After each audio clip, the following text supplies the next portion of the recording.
Spoštovane gledalke, spoštovani gledalci, lepo pozdravljeni na kanalu Televizije As v oddaji Neposredno, kjer za vas gostimo različne goste na različne teme iz Pomurja, Slovenije in širše. No, glede na to dogajanje po svetu in pa predvsem vse bolj drugačna politika Združenih držav Amerike in pa predvsem njihovega predsednika Donalda Trumpa, smo, da bi razjasnili, kaj se tam dogaja, povabili v naš studio diplomata, upokojenega diplomata, ki je služboval na 3 kontinentih, v Evropi, Afriki in Ameriki, da nam bo ta gospod tudi kaj več povedal, kaj se dogaja. Tako je z nami upokojeni diplomat Vladimir Kolmanič. Gospod Kolmanič, lepo pozdravljeni v našem studiu. Hvala za povabilo in zdaj tudi naknadno srečno novo leto še enkrat vam in vašim gledalcem. Predvsem mirno naj bo. Mirno, zdravo in nasplošno srečno. Torej, leto dni je, odkar je dejansko Donald Trump zasedel ta predsedniški stol v Ameriki. Drugič, ne? Ampak kaj se je v tem enem letu v Ameriki spremenilo? Ja, če smem uvodno samo povedati, da sem bil v vašem studiu neposredno po inauguraciji, tej drugi inauguraciji. Na prvi inauguraciji 2017 sem bil fizično prisoten tam, v Washingtonu, na kongresu. Tu sem pa bil pred vašim, torej kot gost, ravno takoj po inauguraciji 20. januarja, 25 je bila inauguracija njegova. In sem rekel, to je bila najbolj pompozna inauguracija v zgodovini ZDA, mogoče tudi sveta, kakor je predvsem gotovo. Glede na prisotnost ljudi, ki so bili tam, in glede na vse znane dejstva, finančno moč, vojaško moč ZDA, tehnološko moč, oziroma superiornost in tako naprej, kulturno tudi, če hočemo, sem rekel, Trump ima največjo moč v zgodovini. Tam so se namreč zvrstili poleg vrha politike, vsi, tudi kongresniki, štirje bivši predsedniki in tako naprej, predsednik in drugi člani vrhovnega sodišča, ki je edino, to je najvišje sodišče v ZDA, ki ustavnega nimajo, tudi 4 od 5 najbogatejših ljudi na svetu. 3 Američani in takrat najbogatejši Francoz Arnault. To so bili Elon Musk, Jeff Bezos in Mark Zuckerberg. To tisti, ki so ga financirali pri volilni kampanji? Verjetno tudi v ozadju, vendar ni, sporočilo je bilo to, torej ti so sedeli ves čas v bližini Trumpa in dajali jasno sporočilo svetu, kaj se pripravlja. To je finančna podpora in potem ti 3 od teh, vsi ameriški, imajo tudi v rokah najvplivnejše medije.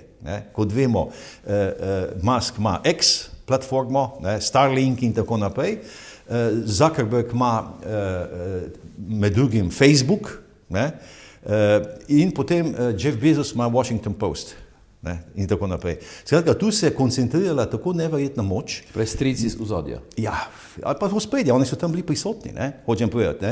Še mnogi drugi, da ne bom našteval. No, kar je pa z našega aspekta za Slovenijo bilo jasno sporočilo, tam so bili tudi prisotni Slovenci in v prvi liniji seveda smo gledali 3 ljudi slovenskega porekla, prvo damo Melanijo, njenega očeta in sina Barona. In kar je še zanimivo, sem tudi takrat povedal, da je kot predstavnica senata je prisotne uradno nagovorila edina senatorka slovenskih korenin, Amy Klobučar. To so imeli Slovenci simbolično močno, vidno prisotnost tam. Hkrati sem povedal, da upam, da bo Trump to enkratno moč, ki jo ima na vseh področjih, znal pozitivno izkoristiti. Drugič sem bil pri vas po približno 100 dneh in sem rekel, da nažalost se moje upanje ne uresničuje. Da je šel preveč široko, preveč agresivno, že tam je kazal, sem kritiziral Trumpa, kakšen govor je imel tam, zelo agresiven, kritičen do svojega predhodnika, Biden je sedel tam, seveda, tako kot je bil, psihofizično zelo v slabem stanju in ga je zelo kritiziral, zelo ostro. Tudi jaz sem kritiziral to Trumpov način, da je to slabo sporočilo, ni bilo pozitivno, bilo je negativno, predvsem kritika svojega predhodnika in tako naprej. Skratka, nažalost se sedaj ta moja bojazen uresničuje, po prvem letu lahko rečemo, ker si je naložil na krožnik toliko stvari, da jih ne more prebaviti. in sprožil toliko procesov po svetu, ki mu hajajo izpod kontrole. Ne? Seveda ima tudi pozitivne dosežke, dokazane, ne, o tem mogoče malo pozneje, vendar zaenkrat je ta njegov paket dosežkov zelo mešan, kontroverzen, tako kot je on sam, kar me pa seveda najbolj, jaz sem takrat tudi upal, da se bo malo umiril z leti. On bo letos junija star 80 let. Izkazuje neverjetno energijo, ne vem odkot mu ta, ne, non-stop govori, non-stop nastopa, vse posode vidimo tudi na letalu, ne, in tako naprej. Skratka, in preveč govori in ni... Kaj ga morda Melania drži v taki dobre kondiciji? Ja, to je možno, ne vem. Ja, Melania ima lahko določen vpliv, saj to je priznal, vendar se to ne kaže. Melania ima svoj program, ne, bolj, bi rekel, zaščitniški, v podporu otrok in tako naprej. Izdali so njeno knjigo v angleščini, njeno biografijo v angleščini in tudi v španščini, tudi zvočno, in je se uvrstila na New York Times najbolj prodajanih knjig. Sedaj 30. novembra bo predstavitev filma, njene biografije, to je edinstveno in tako naprej. Nima pa, po moje, dovolj takega pomirjujočega vpliva, mogoče, da mu daje preveč energije. Ne? Skratka, to je kontroverzno in kontraproduktivno, kar on počne.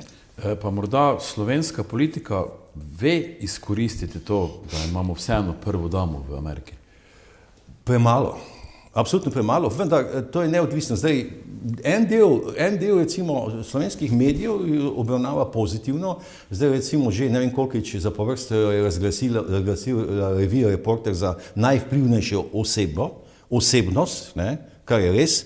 Tistih 100 najvplivnejših Slovencev razglasil in ona je vedno na prvem mestu, kar je res tudi globalno. Tudi mislim, da nobena slovenska osebnost v zgodovini ni dosegla take prepoznavnosti. Ne. Ona je zelo pomagala, da ko smo mi diplomati postavljali Slovenijo na zemljevid ZDA in sveta, seveda največ zaradi nje. Ne. To je bila plačena reklama za Slovenijo, desetine prispevkov v največjih ameriških medijih so bili objavljeni in svetovni zaradi nje, o Sloveniji, zaradi nje. Tako da vendar tu doma ne uživa enotne podpore, se spomnimo. Ne. Tako da mešano bi rekel tudi v Sloveniji, pa so še drugi zadržki, zakaj moram povedati, da odnosi niso najboljši. Ne? Med drugim ZDA še vedno nimajo veleposlanika v Ljubljani. To je znak, da nekaj ni prav. Ne? Imeli smo take situacije v preteklosti tudi. Torej, Sloveniji še Združene države Amerike vedno nimajo veleposlanika? Ne. Je to škandal? Imajo na Hrvaškem, imajo v Italiji, imajo v Avstriji. Ja, jaz bi rekel, da ni, če povem diplomatsko, seveda ni to dobro, ne? To je slabo. Tako povemo, to nakazuje na šibkost odnosov. Druga taka zadeva je seveda, da ni bilo obiska ameriškega predsednika v Sloveniji od junija 2008, ko so mi končali svoje prvo predsedovanje EU. Je poleg celega vrha EU bil na obisku pri nas tudi ameriški predsednik Bush, soprogo Laura, ne? In tako naprej. Po tistem ni bilo nobenega ameriškega predsednika. Spomnimo še, ko sta se Putin pa Bush srečala. Tako je, to je bilo zgodovinsko. Bili smo v center sveta. Absolutno, 2001. Kje smo pa danes? Ja, na obrobju. Provinca. Ja, seveda. 2001 sta se sestala Putin in Bush na Brdu. Takrat je bil predsednik vlade Drnovšek in tako naprej, predsednik je bil, mislim, Kučan še, ne? In skratka, to je bil vrhunski diplomatski dosežek Slovenije takrat. Rekla sta, da sta se takrat prvič pogledala v dušo, ne? In tako naprej, da bosta sodelovala. Nažalost pa se je potem, vemo, ne? Kaj se je zgodilo zaradi Putina, da je šlo vse drugače. No?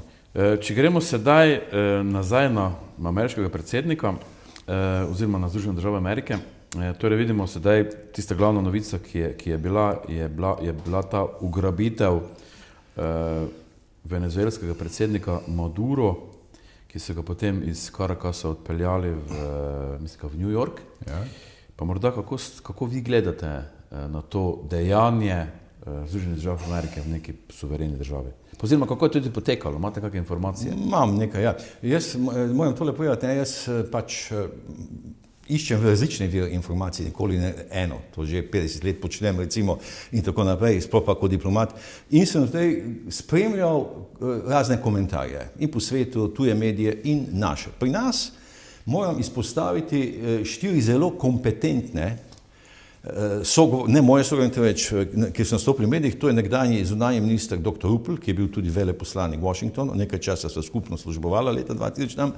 Potem je to bil bivši, to je večkratni veleposlanik, tudi pri NATO in v Washingtonu, dr. Božo Cerar, ki je pravnik, doktor prava, in potem večkratni veleposlanik Tone Kaiser, tudi v skandinavski državi in tudi v Washingtonu, in potem, jaz bi rekel, starosta in vrhunski poznavalec mednarodne odnose Slovenije, profesor dr. Ferfila. Torej, ogledal sem si njihove nastope, Rupel je imel čez enourni nastop, celotno zajel, njihove nastope in prebral nekatere prispevke. In tu oni pojasnjujejo, torej, sicer vsak svojega, vendar, če dobite celovito sliko, če gledate recimo to, in niti eden ni tega dogodka označil enoznačno. Vsi so rekli, to je kompleksna zadeva, ki ima svoje ozadje, je sicer na nek način kršenje mednarodnega prava, vendar so potem to relativizirali s tem, da seveda svet, politika je drugačna od nacionalnega prava.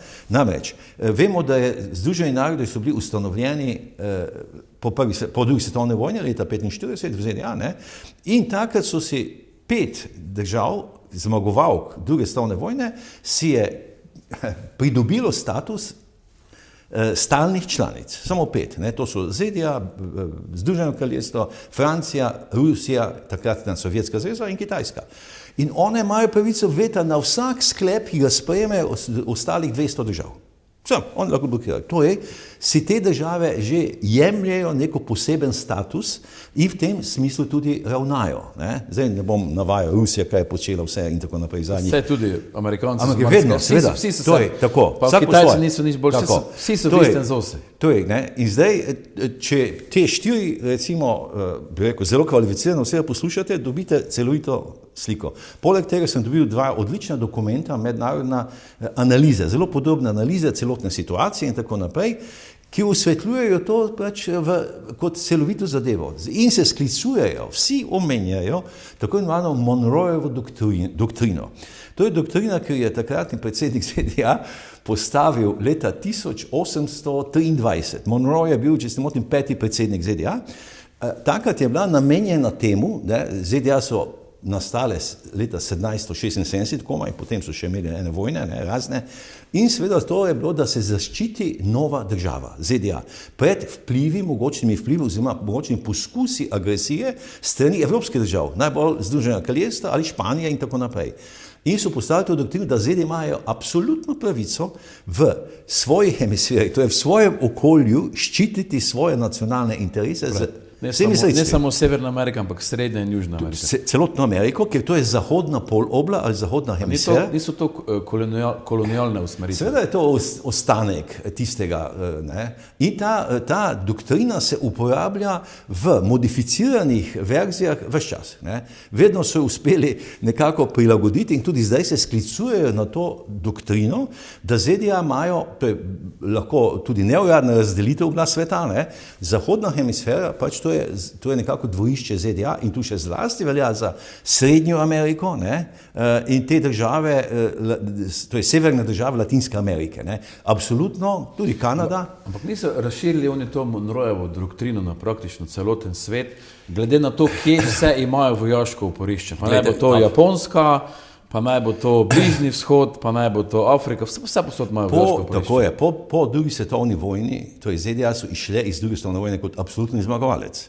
Oni niso imeli na svojem ozemlju praktično vojne, razen na bazi Havajih, ki so Japonci zbombardili. Pa Japonci so tiste balone spuščali, to ni bilo. V Kaliforniji zažigali. Doma niso imeli praktično žrtev. Ampak ni pa bilo nič takega. Nobene invazije ni bilo na ZDA in tako naprej. Če on je Hitler napovedal vojno in pošiljajo podmornice tja.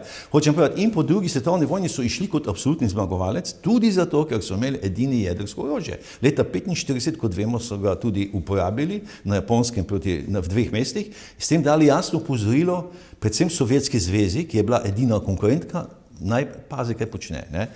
In zato oni so tudi imeli zelo relativno malo žrtev, 400 in nekaj tisoč, v primerjavi z Rusijo, ki je imela 27 milijonov ali 25 milijonov recimo.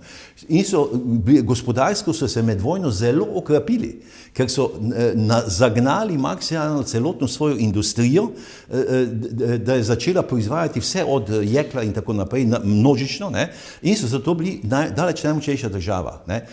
Vse princip delovanja ameriškega gospodarstva sloji na vojnah. Ja, če najprej druga vojna, pa korejska vojna, pa vietnamska vojna, pa vojna v Iraku in tako naprej. To drži. Ker je tudi gospod Lipušček je v našem studiu rekel, da okrog 30% ameriškega gospodarstva je odvisnih od vojne. Tako njim so v interesi vojne. Absolutno. Tudi ta v Ukrajini. Vojna, to je ta industrija zelo močna. Veste, koliko je razlika? Zadnjič sem spremljal gospoda Reisnera, ta polkovnik avstrijske vojske, pa je bil v intervjuju. Proizvodnja ene granate na ruski strani, pa bom rekel na tej zahodni strani, kakšna je razlika v ceni? 1:10 verjetno. 1:20. Se pravi, na zahodu je 20-krat ena granata dražja kot pa na vzhodu. Tu se vidi biznis, ne? Ali? No in zdaj, seveda je tu bilo tudi nekaj, bil je njihov močan interes, potem pa tudi nekaj altruizma, povemo. Gledajte, Marshallov plan, za izgradnjo Zahodne Evrope, ker so postavili razrušeno Zahodno Evropo, so Američani postavili tudi kot zid proti Sovjetski zvezi. Njeno gospodarstvo so razvijali in tako naprej, Francija, Nemčija, Britanija in tako dalje, so postavili torej kot razvoj in seveda s tem tudi kot zid proti Sovjetski zvezi in potem imamo pa ustanovitev NATO aprila 1947, ki je namen NATO je bil, da deluje, torej da ščiti, varuje, brani zahodnoevropske države pred Sovjetsko zvezo. Potem zadeve se precej spremenijo leta 1949, ko tudi Sovjetska zveza dobi jedrsko orožje in potem se začne ta tako imenovana hladna vojna, ki je trajala do samorazpustitve Sovjetske zveze 1991, in je, torej, Zahod je dobil brez vojne, brez strela, brez vroče vojne, in potem to sproži ta val tudi osamosvojitev držav iz nekdanjega sovjetskega bloka in potem vključno Slovenijo in tako naprej te države. To je to. ZDA so igrale pretežno pozitivno vlogo, istočasno so pa seveda videle svoj interes po celem svetu kot najmočnejša sila takrat in vemo, da so se angažirale potem že v Koreji v 50-ih letih, potem Vietnam, ponesrečena intervencija in še marsikje drugje so bile vedno prisotne, češ da ščitijo svoje interese. Spravi, vedno so intervenirale. Absolutno, pa morda, če pogledamo sedaj ta intervencijo v Venezueli, v Caracasi, kaj se tam dogajalo? No, to ima svojo zgodovino ta zadeva, Zdaj, že 2019, torej, tam je bil Chavez, ki je bil vojak in diktator in je prevzel Venezuelo, državo, ki ima največje zaloge nafte na svetu. Dokazano, 303 milijarde sodčkov, blazno, če se ne motim. No, in je potem svojim principom dejansko državo spravil v bankrot. Zato, ker multinacionalke niso imele dostope do seveda, teh virov. Izgnal je večino ameriških firm, torej oni sami pa nimajo kapacitet niti tehnologij, da bi črpali to nafto. Izgnali so vse ameriške firme, prisotna je samo še Chevron, ena, pa zelo omejeno lahko deluje. In seveda, Chavez je potem umrl, on je to utiral, potem tudi povzročil to krizo, potem je umrl za rakom in ga je nasledil Maduro, nekdanji voznik, šofer avtobusa, ki mu je že Chavez dodeljeval, mislim, da je bil predsednik parlamenta in zunanji minister, ne vem kaj vse. In ta je šel po Chavezovi liniji in je še deloval bolj destruktivno in bolj zatiralsko. In že 2019, ko sem prišel z Amerike, konec 2018 sem se upokojil zunanjega ministra, potem sem pa bil povabljen še skupaj z dr. Ferfilo in še z enim novinarjem leta 2019 na RTV Slovenija k gospodu Pirkoviču na temo Venezuele. Že 2019. Spomladi smo o tem govorili, ker tam so bile volitve, ki jih Maduro ni dobil, vendar pa ni priznal svojega poraza. To je bilo že prvič. In takrat se je že govorilo. No pa kako mi vemo, da jih ni dobil? Kako? Kako mi vemo, da jih ni? Glejte, imate mednarodne opazovalce. Na volitvah v državah imate mednarodne opazovalce. Jaz sem bil opazovalec v ZDA na volitvah, na 11 voliščih. Pa še 2 slovenska poslanca in smo napisali poročilo na koncu, kako so potekali, če ni bili motenj, če so bile recimo korektne in tako naprej. Torej, te opazovalce imate, ena od teh organizacija za varnost in sodelovanje v Evropi, OVSE, sedežem na Dunaju, ki organizira tudi in še razne druge mednarodne organizacije. Združeni narodi organizirajo opazovanje in potem vidijo, če so potekali volitve pravilno ali ne. In čakajte, že ta čas so ugotovili, da Maduro ni zmagal in je čez 50 držav, članic Združenih narodov, ni priznalo Madura za predsednika. Zadeva se je ponovila lani. 24, spet Maduro ni zmagal in so tudi imenovali zmagovalca, kdo je bil, in Maduro se ni hotel umakniti. Skratka, on je potem, ker je tako poslabšal življenjske razmere, zdaj danes pravijo, ki se jim prej navajajo, pravijo, da... No pa ni vzrok za poslabšanje embargo.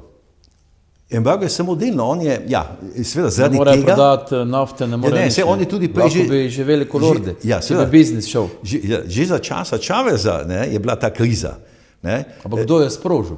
Sprožili so seveda Združeni narodi in ZDA, embargo, sankcije. Sankcije, niso mogli prodati robe, ne? Ja, zaradi diktatorskega načina vladanja, tam in zdaj drugo, cirka 8 milijonov Venezuelcev je pobegnilo v tujino. 8 milijonov, Takrat je bilo 34 milijonov, zdaj je pač 8 milijonov manj in cilje delujejo seveda proti diktaturi. Na Hrvaškem je kao demokracije, pa jih je tudi že milijon pobegnilo z Hrvaške. Pa dobro, vsaki dan bežijo ven, ker ne morejo živeti. To bo iz ekonomskih razlogov. Ja, ampak bežijo, ljudje grejo s srbuhom za kruhom. Podatke navajajo, da je dal zdaj Maduro, ko je zasedel oblast, je dal ubiti v tem času okrog 20,000 ljudi izvensodno pomoriti, na 10,000 so v zaporih in tako naprej, nimajo nobenih pravic. Koliko pa so jih Amerikanci ubili? S svojimi intervencijami? Pa seveda Irak, veliko. Afganistan. Absolutno veliko. Kako je recimo to demokracija v Ameriki, če želiš postati predsednik, moraš imeti $1 milijardo. Ni tako. Tu je bil proračun, je bil mislim, $1 milijardo za Trumpa. Moraš imeti veliko denarja za kampanjo, absolutno. Kako še to je demokracija? To je dolar demokracija. Ja, je, seveda, na nek način. Vse, gledajte, polno je teh absurdov pa nasproti, to je jasno. V ZDA lahko govorimo, ne vem, koliko hočemo. ZDA imajo samo 2 stranki, se izmenjavate na vladi in tako naprej, tudi to imajo.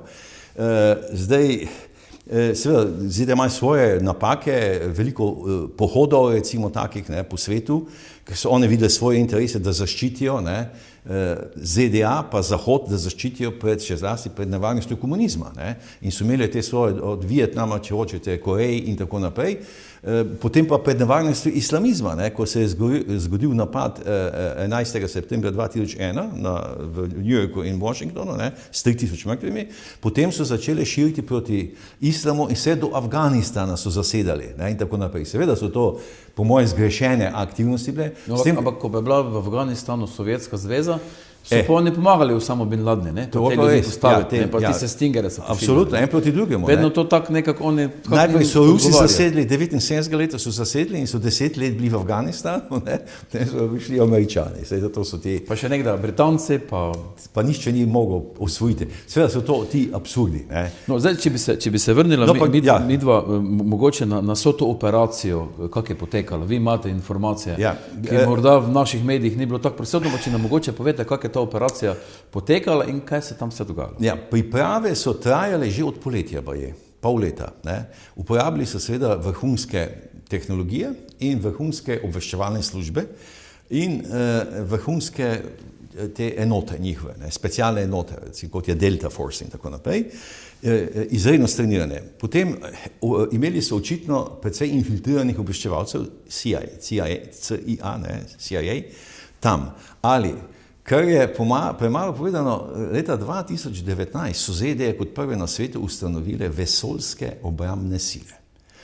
Ogromno se dogaja od tam.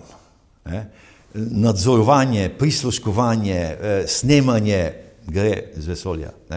Vse te komunikacije in tako naprej grejo tam. To so tisti Muskovi sateliti? Absolutno. Starlink pa zato Musk pošilja, zdaj spet je lansiral eno od svojih raket in tako naprej. Potem tu zdaj poročila pravijo, da so prvič uporabili neko sonično orožje, to je zvočno orožje tukaj, ki je povzročilo omedlevico množici vojakov, v glavnem so bili Kubanci tam, ki so ščitili Madura, množico in krvito iz nosu in da so pravili, da so nevzdržen zvok je bil in so padali nezavest. To niso prišli tja in masakrirali, nočno temveč uporabili to sofisticirano. Naj bi sicer res pobili približno 32 kubanskih stražarjev, imeli so načrte cele zgradbe te palače Madurove, tudi njegove spalnice in varne sobe, tako imenovane, kjer bi ga izvlekli. Operacija, to ni bila vojna, nič takega, to je bila ena operacija sama, oziroma povemo ena akcija. Vrhunsko izvedena, sodelovalo bi naj kar enih 150 ladij in letal, helikopter in tako naprej. Pri vsem tem so bili poškodovani, mislim, da 7 ameriških vojakov je bilo poškodovanih, pa en helikopter. Oni so se izvlekli tako reč v celoti. Potem seveda so ugrabili, zasegli Madura in njegovo soprogo in odpeljali v ZDA, v New York, kjer so že vložili obtožnico. To ni nova zadeva. Proti Maduru teče že več let obtožnice. Bilo je tudi sproženih več postopkov v kongresu, tudi strani demokratskih kongresnikov. Proti Maduru razpisane so bile nagrade na njegovo glavo, najprej 15 milijonov, potem 25, nazaj pa 50 milijonov nagrade, kdo ga privede v ZDA. In pri tem se sklicujejo vsi ti, tudi pravniki, na primer nekdanjega panamskega diktatorja generala Noriege, ki je bil tudi najprej ameriški zaveznik in tako naprej tam, potem je pa začel delati na svojo roko, začel trgovati z mamili, si nabavil orožje in se ukvarjal s kriminalom in so ravno tako naredili leta že 88 so vložili obtožnico proti njemu na Floridi, v Miamiju in potem 89 so ga ravno tako ugrabili, sicer širša vojaška akcija je bila, so ga iz Paname ugrabili, vložili obtožnico, ga obsodili na 40 let zapora zaradi trgovanja z mamili, zaradi prekupčevanja z orožjem in tako naprej. Skratka, on je deloval tako, da nasprotju z ameriškimi interesi. Podpiral kriminalne združbe, ki so, in to je zdaj podobno, ki so množično tovorile mamila v ZDA. Zdaj, tu je še seveda drugo ozadje, moram povedati, kot je zadnjič dr. Rupel povedal v tej oddaji, največjo veleposlaništvo v Caracas'u ima Kitajska. Kitajska je v zadnjih 10 letih zelo prodrla v to sfero, Venezuela in te okoliške, in sicer s tako kreditno diplomacijo, financira te države in s tem postajajo te države odvisne od Kitajske. In seveda ZDA so vedno po tej doktrini to smatrali kot svoje dvorišče, še zlasti te srednje ameriške države. Tudi Kuba, seveda. Ne pozabimo, da je Kuba oddaljena samo 500 km od najjužnejše točke ZDA, Key Westa na Floridi, in seveda to Američani to smatrajo seveda za svoje vitalne interese, da jih ščitijo z vsemi sredstvi. Zdaj, Maduro so obtožili tudi trgovanja z mamili, ampak niso to umaknili, ta del obtožnice proti Maduri. Koliko sem slišal. Ne, da bi vedel, zakaj. Tako sem slišal, po medijih sem slišal, da bi naj del obtožnice padel v vodo. To nisem seznanjen, so pa ga celo imenovali za organizatorja in glavnega izvajalca te zloglasnega kartela, neki Del Sol, nekaj takega. Pa so kakšne resne dokaze? Ja, gledajte, Američani so uničili enih 10, kot vemo, čovnov, polni mamil, tiste, ki so iz zraka, tam bi naj bilo dokazano, da so res tovorili. Ja. Vendar je pa dejstvo, da ni Venezuela glaven proizvajalec, temveč Kolumbija, od nekdaj. Je Kolumbija glaven proizvajalec kokaina in to bi naj mešali z drugimi primesmi, ki so še nevarnejše in tihotapili v ZDA, kjer je na 10.000 smrtnih žrtev vsako leto teh mamil. Tako da to je en del obtožnice, drugič v ozadju je pa definitivno to, da so se tam zelo utrdila Kitajska in tudi Rusija na pragu ZDA, tako rekoč. Pa imam občutek, da v Ameriki v tej sferi Monroeve doktrine, tam, kjer so vlade, bom rekel, desno usmerjene, nimajo problemov, predvsem Trumpu grejo v nos levo usmerjene vlade v Južni Ameriki. Ja, Pa naj bo to Kuba, pa naj bo to Venezuela, pa naj bo Kolumbija, pa še koga bi še našli. To drži, seveda, ker te levo usmerjene vlade so tudi protiameriške. Ne? In tu vidimo, recimo v Kolumbiji so bili, torej posod so bili tudi nekaj guerilci, ki so bili desetletja, so se borili proti vladam iz džungle, recimo, ne? In tako naprej. Tako da tu je mešana, seveda, to mešana podoba. Zdaj, kot se sklicujejo na to, ne, seveda mu bodo pravično sodili, on bo tudi imel svoje odvetnike, ne, in se pač izkaže potem lahko krivda. Zdaj, jaz sem tudi poslušal izvajanje ameriškega veleposlanika Walsa v Združenih narodih, ki je povedal, to ni vojna, kar je res, to je samo ena akcija. Mi nismo zasedli niti kvadratnega metra venezuelskega ozemlja, kar je spet res, ne? Nismo sprožili nobene vojne proti venezuelskemu ljudstvu. Čisto res, to je vse drži, ne? To ni vojna, to je samo ena taka akcija bila. Se lahko scenarij ponovi recimo na Kubi ali pa v Kolumbiji? Ja, oni, gledajte, tudi Madura so pozvali večkrat, naj preda oblast zakonito izvoljenemu predsedniku. Ne? Vemo, da je ta njegova največja nasprotnica je ta Machado, ne, ki je dobila Nobelovo nagrado za mir, ne, zdaj letos oziroma lani, ne, in je tudi to pojasnila, kaj se vse v Kubi dogaja, in je rekla, da posveča to nagrado Trumpu. Ne. Ona bi naj tudi delila, vendar je zdaj Nobelov komitet rekel, da se to ne da deliti in tako naprej. Skratka, tam je opozicija organizirana, vendar zatirana. Ne? Ona se je skrivala in koma po skrivaj prišla iz Venezuele, da je prevzela nagrado. Skratka, tam je, zdaj Kuba je seveda tam peti ZDA. Spet moramo poseči zgodovino. Leta 1962 je zaradi Kube skoraj prišlo do tretje svetovne vojne. Ko so Rusi pod vodstvom Hruščova začeli nameščati rakete na Kubi, ne? Amerikanci pa v Turčiji. To je res, ali Kuba je oddaljena od Floride manj kot 150 km. Ja, Turčija pa meji direktno na Rusijo. Ja, Američani so prej namestili tam. Ne? No, oni so tam začeli in takrat, veste, predsednik je bil Kennedy, ne, John F. Kennedy, ki je bil novinec in Rusi so tu videli priložnost, da bodo izkoristili in so začeli nameščati rakete in je prišlo do konfrontacije, skoraj do vojne. Potem sta se, hvala Bogu, oba umirila in Rusi so umaknili in ZDA so tudi umaknile z turške svoje. V ozadju so se pač... V ozadju so se dogovorili, da ni bilo. Ne? Tako da te napetosti so trajne. Ne? A smo prešli iz reda, ki temelji na pravu, kot je bilo do zdaj, v red, ki temelji na moči? To ni nobena noviteta. Ne?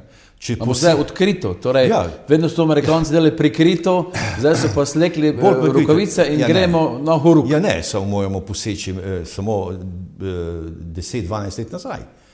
Kaj se je zgodilo v Ukrajini leta 2014?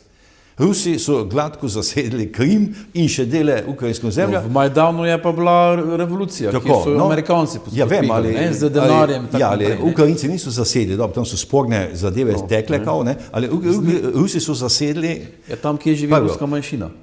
Ja, Krim... Pa kaj se je z rusko manjšino dogajalo? Ni to tako črno-belo vse, ne? Pa nekaj bi, daleč od tega, kaj bi rusko invazijo zagovarjali, ampak treba je stvari malo širše gledati. Ja, to je bil samo začetek.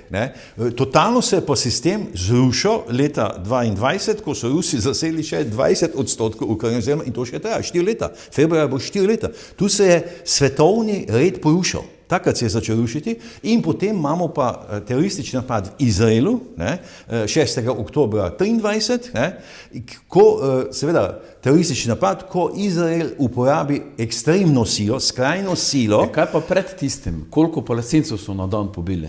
Pa tam imajo kot v kletki tam na Gazi, na Zahodnem bregu jim jemljajo zemljo in tako naprej. Jaz sem bil dvakrat tam. Prej pa tistega pa ni prej. Mi so potovali. Ti odnosi med Palestinci. Mi smo potovali po Izraelu dvakrat, prepotovali in smo to videli. To se strija, ali to zdaj ni. Ampak ni to tako črno-belo. To zdaj ni recimo ta aktualna tema. Jaz bi rekel, da se takrat je bila, po hladni vojni so se neke nova razmerja nastajala, ne, in tako naprej. En čas je bila Rusija zelo blizu NATO, da se razumemo. Imeli smo svet Rusija-NATO. Je bilo to napaka, to je bila napaka, ko takrat niso Rusija v NATO vzeli. Ja, z današnjega vidika. Ne, tako hitro to ne gre. Ne. Jaz sem bil namestnik vodje sektorja za NATO, ko smo vstopili leta 2000 do 2002 in vem, kako komplicirano je to že bilo za eno Slovenijo, kaj pa Rusijo. Ne. To je ne gre. Zdaj so po hitrem postopku, ne, so sprejeli nekdanji nevtralni državi Finsko in Švedsko. Ne. To je zdaj 32 članic. Ne.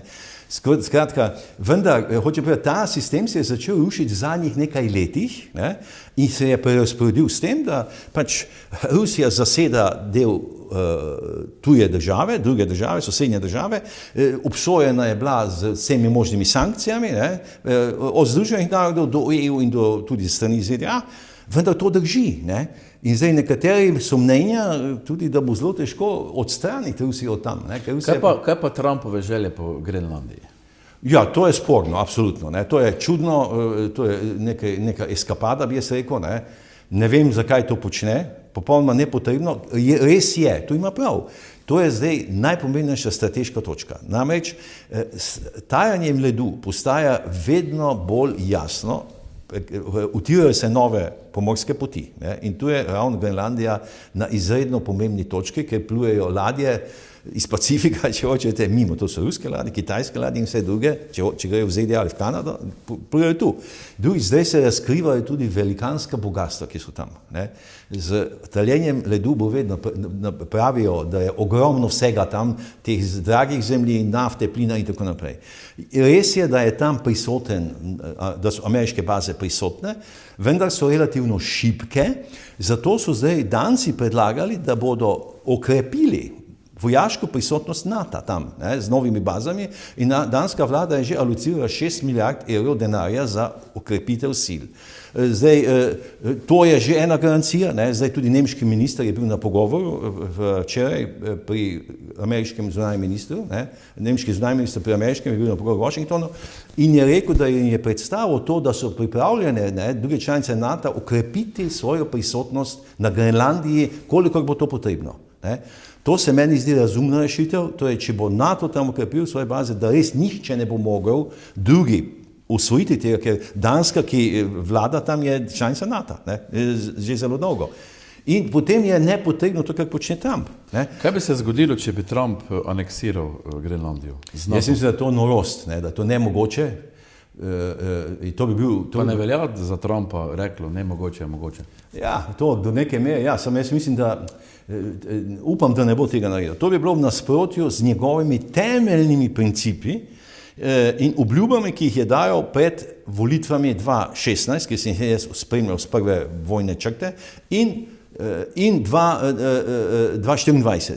Namreč, obakrat je poudaril, ne bomo začeli nobene vojne. Mi ne bomo zapravljali svojega denarja in svoje vojakov za tuje interese. Ne? In v prvem mandatu se absolutno držal. Nobene vojne niso začeli. Tudi do zdaj vojne niso začeli. Ta intervencija, ki je bila, to je intervencija, ne pa vojna. To pa to ne je pomagalo pri napadu na Iran. Izraelcem so dobro, tisto je bilo zelo ciljno, to ni bila vojna. Ne? Veste, kaj je vojna? Ne? Dogaja se tako kot Rusija, ko je fronto odprla, ne, z vsemi sredstvi. Oni tega ne počnejo, oni počnejo to zelo sofisticirano in ciljno. Ne pa, da bi udarili z vsemi silami po neki državi. Ne. Zaenkrat se še tega drži, jaz upam, da se bo tega držal, ker to je ena njegovih ključnih sporočil. Ne. In če bo to prekršil, potem seveda je on sam v škripcih. Njemu je recimo, je spet njegov eden dosežkov, je s svojim načinom delovanja s temi grožnjami, ne, pretiranimi seveda, je dosegel kar nekaj konkretnih pozitivnih ciljev za ZDA. Ne. Recimo, kar se tiče obrambe, on je grozil, torej, da bodo ZDA umaknile z NATO in seveda ZDA so odločilna sila. Ne.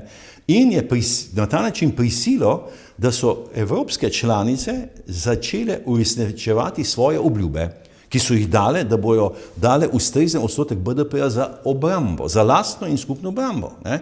Najprej na 2%, to je bilo sprejeto že 2014, potem 2016 na vrhu Varšave potrjeno, vendar so se vsi izmikali, tudi mi. Ne.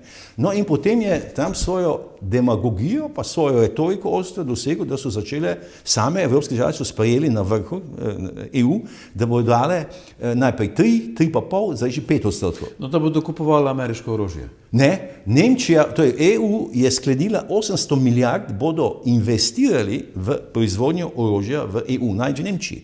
Ne? 800 milijard evrov. Ampak trenutno za Ukrajino Evropa plačuje ameriško orožje. Ja, zdaj, Američani seveda. Kaj je biznis? Imajo najboljše, seveda, najboljše orožje, najbolj sofisticirano imajo, vendar seveda ne dajo vsega, že zdaleč tega, ne, kar imajo na razpolago. Ne. ZDA so še, kljub temu, recimo, da so druge spekulacije daleč najmočnejše vojaško. Koliko je zdaj Evropa recimo podrejena Ameriki? Ali kaj smo postali, polkolonialna država? Ne, bi rekel, lani so recimo ZDA sprejeli proračun 901 milijardo dolarjev za obrambo. Ne, to je daleč največ na svetu. Ne. Že s tem, da že zdaj imajo najbolj sofisticirana orožja. Ne. In še daleč bodo. Vse to se vidi zdaj v tej intervenciji. Med drugim, najboljše orožje. Potem tudi ekonomsko so še vedno daleč najmočnejše. Oni imajo BDP letni čez 30 bilijonov dolarjev, Kitajska, ki je druga, ima 20. Ne. Še vedno. Zdaj, kot so napovedovali tudi profesor Fefila, Kitajska ne more dohiteti ZDA gospodarsko in kakorkoli v naslednjih 25 letih, ali pa vojaško, ne. Da bi Kitajska lahko dosegla ZDA. ZDA so tehnološki tako superiorni, imajo, prej se rekel, da je velika, ste rekli, to je glaven dohodek, recimo ZDA, da je vojaške, velik del je, recimo, drugače pa tako imenovane soft power, to je vse vrhunske tehnologije, računalniške, internetne, vse je prišlo iz Amerike. Ne? Potem, ta segment je zelo močan. Potem zelo močan je tudi ta del, ki se imenuje popularna kultura, filmska industrija, glasba, to so absolutno najmočnejši in imajo ogromno dohodka z teh virov, ne? In tako naprej. Potem ta omrežja razna, ne? Državna omrežja, to oni obvladujejo v glavnem vse in to so vse dohodki, ki se tja zlivajo. Ne? Samo če se vrnem tole, če je EU kolonija. Ne? EU je sama pristala na to, da so ZDA skrbele, ne, za varnost, celo povojno obdobje, ne? Tudi za gospodarski razvoj, kot sem rekel, z Marshallovim planom, ne? In tako naprej. In EU se je zazibala v eno samozadostnost in začela izvajati tako imenovano soft power. Ne? To je bila kao moč, to je pomeni diplomacija in mehka moč, tako imenovana, ker so pač uveljavljali človekove pravice, socialo in tako naprej in s tem prepričevali, seveda so dosegli veliko, treba povedati. EU je zgodovinski dosežek, tudi za nas. Poglejte, kakšen gospodarski razvoj so dosegle vse članice, ne? To je treba povedati, pa tudi na vseh drugih področjih. Ne? EU je pa zanemarila ta vidik, to je obrambni vidik, je popolnoma prepustila Američanom. Mi smo imeli velik, kako bi rekel, tam EU je organizirala, ne? Mi smo vsak teden imeli sestanke na delegaciji EU, pa mesečno na veleposlaniški ravni, skratka, in smo ravno to obravnavali sodelovanje, ekonomsko sodelovanje EU-ZDA. Največja partnerja v zgodovini. Sta bila 800 milijard dolarjev so imeli takrat volumno, to je daleč največ kot od vseh. Ne? In kako to, vendar je potem Trump ugotovil že v svoji predvolilni kampanji, da je to neizenačeno, da imajo ZDA na leto okrog 250 do 300 milijard dolarjev deficita z EU, da je to treba uravnotežiti, še več pa s Kitajsko. In je začel, oni so imeli po 1000 milijard dolarjev na leto primanjkljaja v zunanji trgovini. To je dobro za EU, ne? Ja, točno to. Ali on je potem začel groziti z povečanimi carinskimi stopnjami in to je tudi dosegel. Ne? Tudi EU, sedaj 15% so se dogovorili z EU, 15% carinske stopnje so. Ne? Prej je bila samo 4% na EU izdelke in mnoge velike tovarne so selile tovarne v ZDA, tudi še zdaj, ne? Tam delajo, da ni treba plačevati carin. Skratka, to se zdaj zmanjšuje. On pravi, da so dosegli nekaj tisoč milijard prihodkov na račun teh carin doslej, ne, ZDA. Tako da so tu imele korist ZDA. Ne. Kar se tiče NATO, ta generalni sekretar Rutte je večkrat obiskal Belo hišo in zelo hvalil Trumpa, ne, da so z retoriko njegovo dosegli, da so začeli angažirati tudi evropske države za skupno obrambo. Ne, to. Potem, Trumpovi ukrepi recimo so zelo zmanjšali pritisk ilegalne imigracije.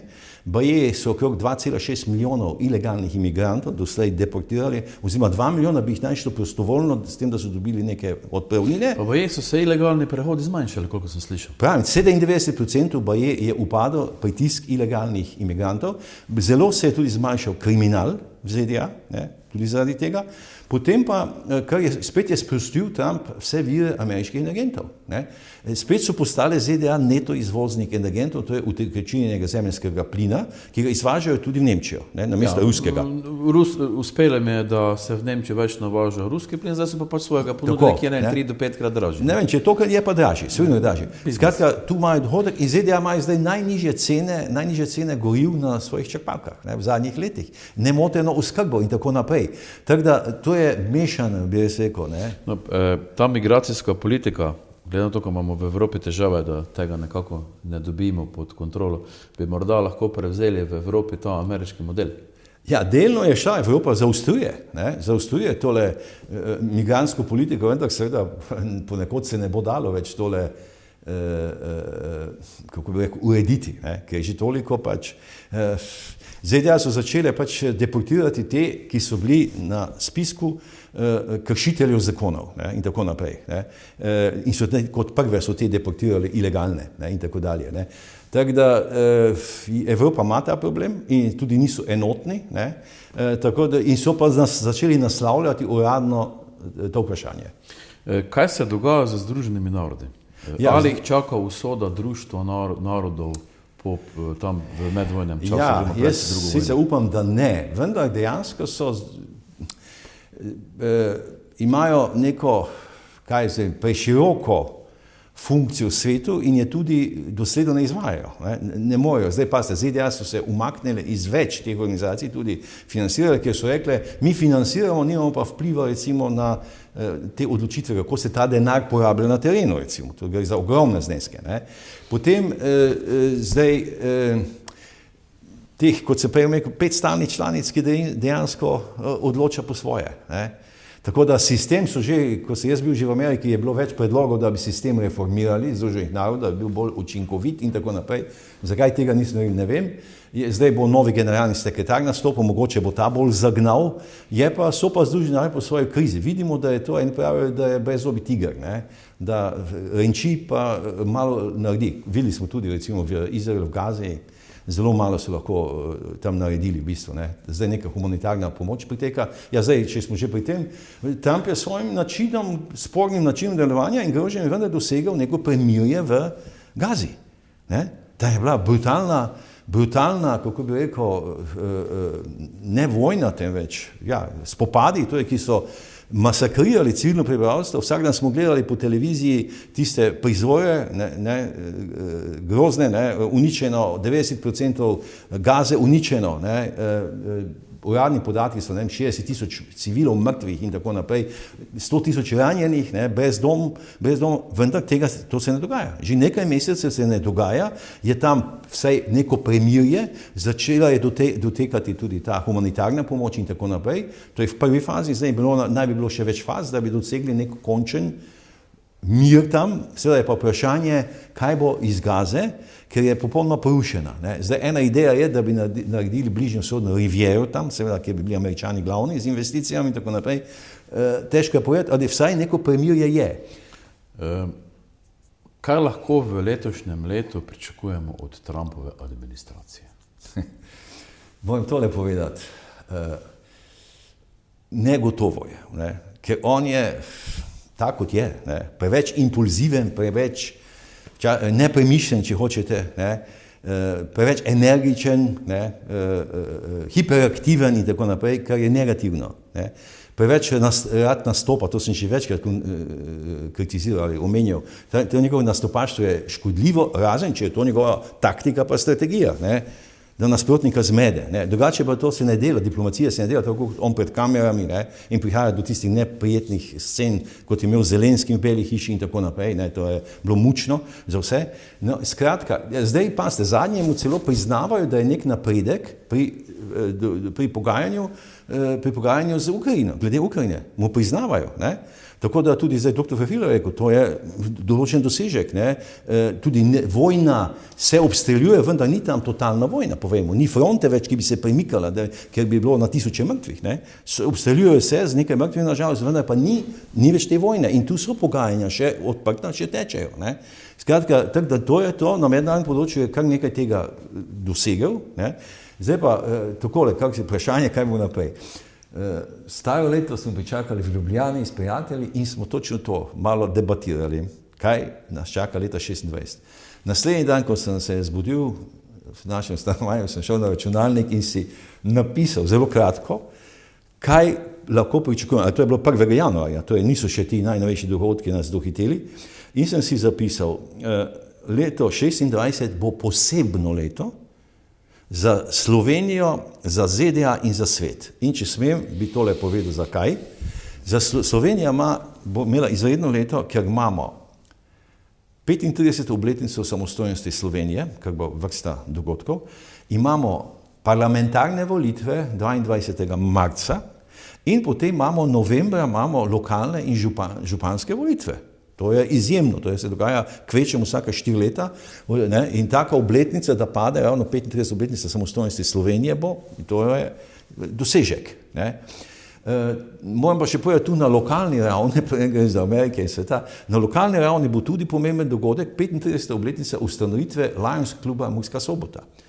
Jaz sem bil eden od 20 ustanovnih članov, predsednik je bil dr. Magdič, nažalost pokojni zdaj od lani. Skratka, in to je humanitarna organizacija, ki prihaja iz ZDA, 1917. ustanovljena, ima v vseh državah na svetu, mislim, da 48,000 klubov, ne? Mi smo bili drugi v Sloveniji za ljubljanskim in delujemo na humanitarnem področju. Ne bom zdaj naštel, kaj vse, veliko dogodkov, stalno se dogajajo, ki niso tako odmevni, bomo pa imeli velik dogodek, obeležitev 35. obletnice, ravno na dan slovenske kulture v gledališču Park. Glasben program, odličen in vse drugo, tako ste vabljeni. Potem pa, kar se tiče Amerike, sem si zapisal, zgodovinsko dogajanje bo v ZDA. Namreč praznovali, že so začeli, s 1. januarjem so začeli zelo pompozno, ne, tudi osvetlili so tisti obelisk v Washingtonu, 25, 250 obletnica ustanovitve ZDA. In seveda, jaz se spomnim 200. obletnice leta 76, zelo pompozno, zdaj pa, ko je tam, bo to še veliko bolj bombastično, vse narejeno in so začeli z dogodki. Ne. Vrhunec tega dogajanja, ne, ki teče ves čas, bo pa seveda 4. julija, ne, torej ZDA so bile formalno ustanovljene 4. julija 1776 z deklaracijo o neodvisnosti, ne, in zdaj bo 250. obletnica. To je unikatno pač, da to sovpada. Ne. In bo velika parada seveda v Washingtonu z vsemi mogočimi sredstvi, prikazom dosežkov, oboroženimi silami in tako naprej. Ne. Istočasno, kar je spet zgodovinsko, neponovljivo, enkratno, bo potekalo svetovno nogometno prvenstvo v ZDA. Bombastično, največje v zgodovini, en del potekal v Mehiki, en del pa v Kanadi, ali glavnina pa v ZDA. In seveda, že sta bila na inauguraciji, to je ZDA niso nogometno obsedene, ne, ker tam je njihov nogomet, American football, ki je podoben rugbyju, potem bejzbol, potem košarka, ta nogomet ni. Vendar to bo zasenčilo drugo dogajanje, ne, po svetu. To je globalni nogomet, največje svetovno prvenstvo bo, mislim, da 48 ekip sodeluje, kar je daleč največ. Ne.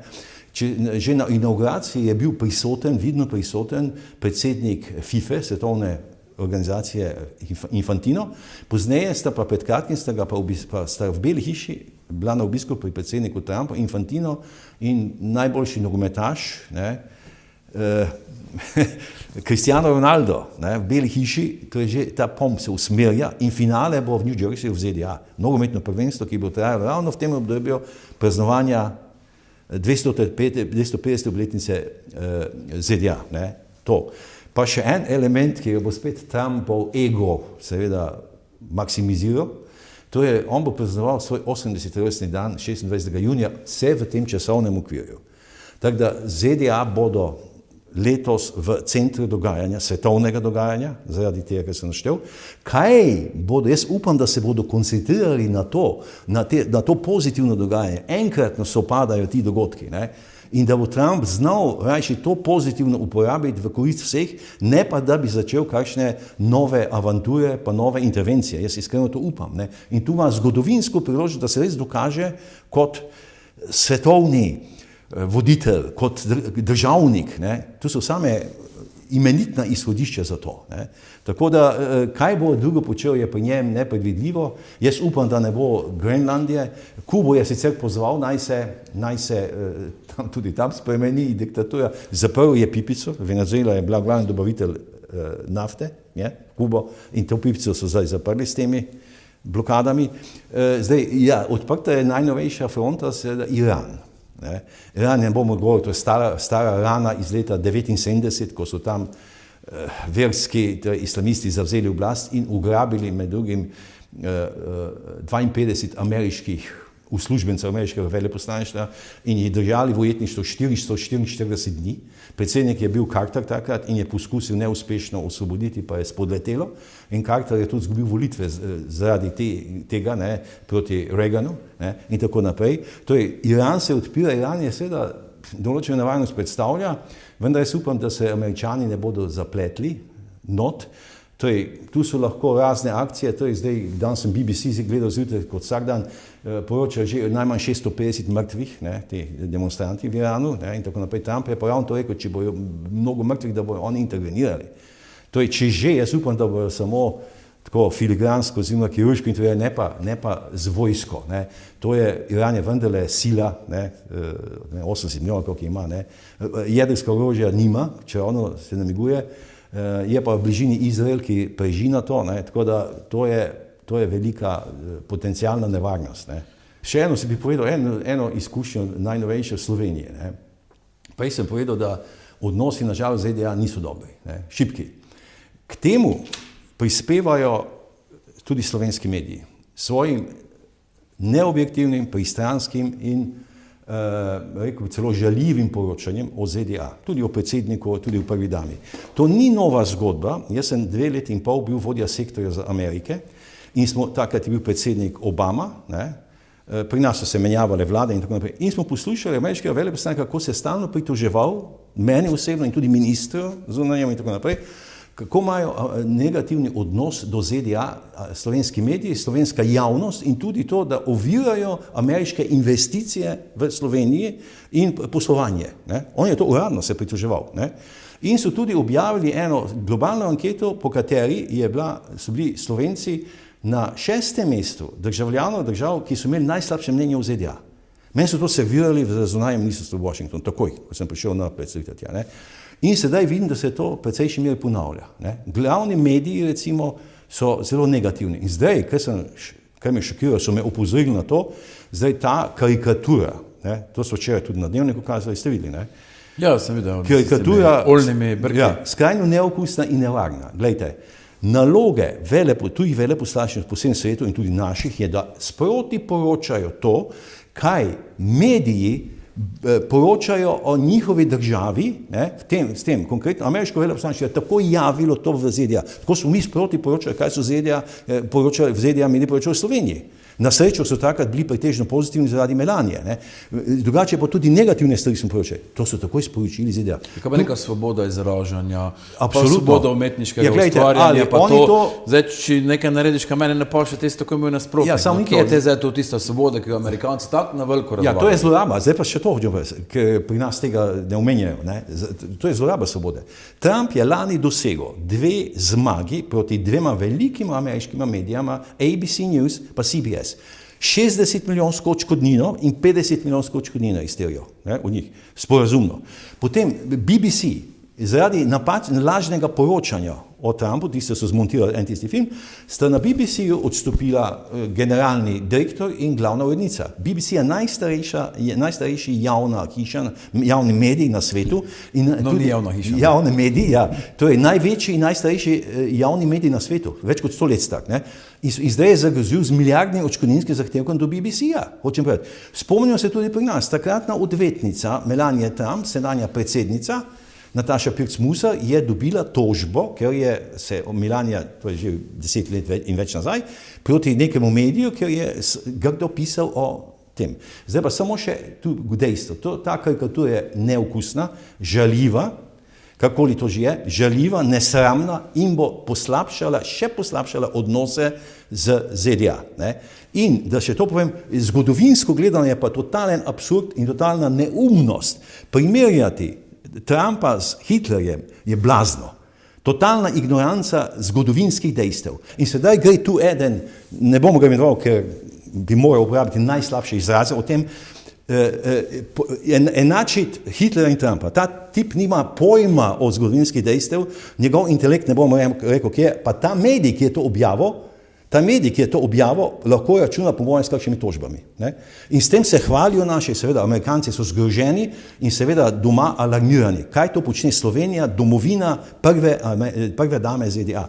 Seveda, mnogi smo zgroženi in tudi v teh kontaktih, ki imam, je nepopisno, so me kar klicali in javljali, poglej to, kaj delajo. Ne? Škodo, ti neodgovorneži povzročajo škodo odnosom ZDA in med Slovenijo in ZDA, medtem ko so mi diplomati vsemi sredstvi se trudili za izboljšanje odnosov na vseh ravneh in vseh področjih in posebno so opozorili tudi zdaj dr. Rupel v tem nastopu svojem in vsi drugi, ZDA moraš imeti čim boljše odnose. Ne?